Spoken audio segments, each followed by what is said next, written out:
Oh, Jana, ikaw muna mag-babysit sa mga anak ko ha, sila Jacob at saka sa baby girl ko ha, 9 months pa lang yon. Ah, yes po, Ate Jessica, no worries. Basta uuwi kami ng after 2 days ha, may business meeting lang kami ng asawa ko, si Carlos, okay? Opo, copy po ate. Alam mo na yung gagawin mo, magpapakain, magpapatulog, papaligo, basta ganun, basta makatulog sila before 7 p.m., okay? Siya, basta aalis na kami ngayon kasi 3 p.m. yung flight namin, okay? So, kailangan na namin umalis kayo. Tara na.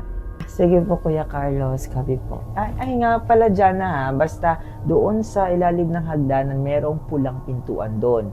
Huwag na huwag kang pumasok doon ha. Binabalaan kita. Huwag na huwag kang pumasok doon sa pulang pintuan or the red door. Basta huwag kang pumasok doon. Pati yung mga bata, huwag mo papasukin doon. Okay?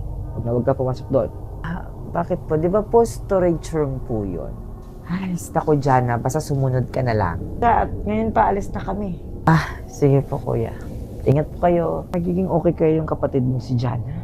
Oo naman, magaling sa bahay yun si Jana. Tsaka, hello, kapatid ko naman yun. So matatrust natin yun. Ay, baka lang kasi pumasok dun sa pulang pintuan.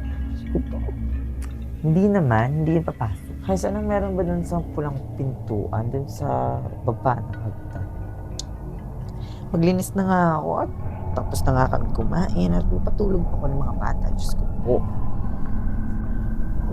Baby girl, dyan ka muna dyan ha. Matutulog ka muna dyan. Tapos na rin kitang napakain. Of course. Ano ko ng mga movies dito after. Teka lang. Saan ba si Jacob?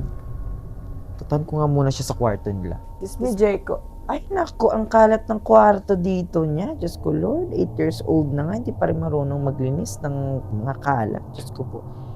Saan ba kasi to? Diyos ko. Mag 7 p.m. na. Dapat matulog na siya. Diyos ko, may klase pa yun bukas. Ay, napatulog ko ng klase. Jacob, nasaan ka ba? Ay, nasaan ba kasi? Jacob, nasaan ka ba? Ba't wala ka dito sa kwarto mo at matutulog na tayo? Diyos ko po. Diyos pa ako dito. Ako, dami ko pang gagawin dito. Jacob? Teka, nasa kusina ka ba? Ay, teka, ano ba kasi ginagawa niya dito sa kusina? Jacob, wala siya dito sa kusina. Jacob, nasaan ka ba? Ay, Diyos ko po, nasaan ba tong batang? Ate, andito ko sa pulang pintuan. Ba't ba naririnig ako to? Jacob, oh my gosh, sa loob ka ng pulang pintuan? Oo, ate, pumunta ka dito. Ay, Jacob, Diyos ko po, i-open mo na yung door dyan at lumabas ka na, dito ka na. Alam mo, ate, punta ka na lang dito. Promise worth it dito. At talagang pinapapunta mo ko dyan sa loob. Jacob, lumabas ka na dyan at sabi ng papa at mama mo na bawal tayong pumasok dyan sa pulang pintuan na yan. Hindi mo ba ako nagigets? Talagang mapapatay ako ng papa mo. Ate, pasok ka na. Dali. Jacob, ayaw ko nga pumasok dyan at lumabas ka na dyan. Diyos ko po, mapalalagutan ako. Magsi 7 p.m. na at may rest pa ako. Diyos ko po, Jacob. Lumabas ka na dyan. Promise, ate, worth it dito sa loob. Pasok ka na. Sige na nga, buksan ko na nga yung pintuan na yan. Papasok na ako. Teka lang. Ba't may hagdan dito sa loob ng pintuan? Ano ba to? Storage room ba to? Jacob, andyan ka ba sa baba? Oo, ate, andito ko sa baba. Dali na, baba ka na. May surprise ako sa'yo. Ha? Jacob, sobrang dilim na dilim dyan, no? Hindi ko kaya. Pag-flashlight ka na lang. Worth it dito, ate. Jacob, nakakatakot ka. Siguro malalaman nila ate napapasok ako dito sa pulang pintuan. Sige, Jacob. Magpa-flashlight na lang ako. Teka. Ay, ba't ano bang hagdan to? Ba't ang lalim-lalim dito? Diyos ko po.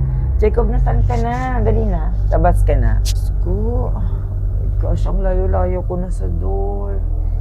Diyos ko, Lord Jacob, nasaan ka na? Ba't hindi ka na nagsasalita? Diyos ko, kung batang ka. Diba kasi kwarto to or storage room ba to or papuntang oh Lord, papuntang ano na yata to? Hindi ko na alam. Ate, anong ginagawa mo sa baba dyan? Jacob. Ba't andyan ka sa labas ng pinto? Ate, akyat ka na. Bawal dyan ah. Teka. Sino ba itong nakakausap kong Jacob sa baba? Teka lang. Akit ako. Jacob?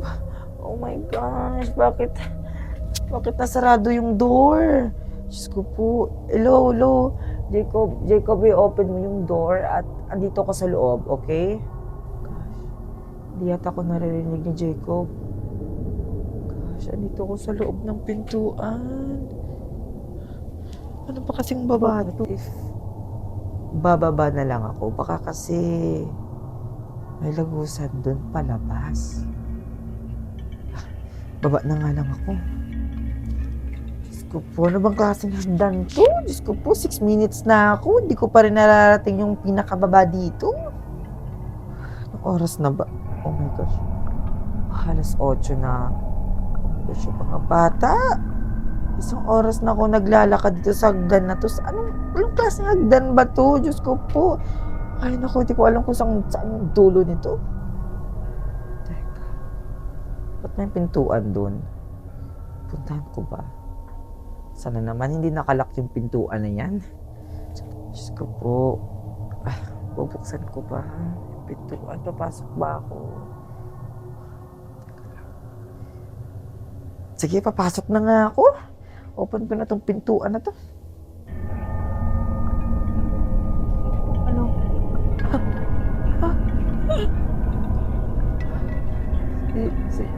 Sino ka? Ba't kamukha mo si Jacob at parang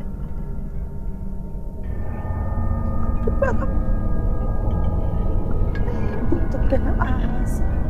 Ano? Kakambal ako ni Jacob at dito ako tinago ng parents ko. Hindi. Kakapal ka ni Jacob. At isa kang ahas.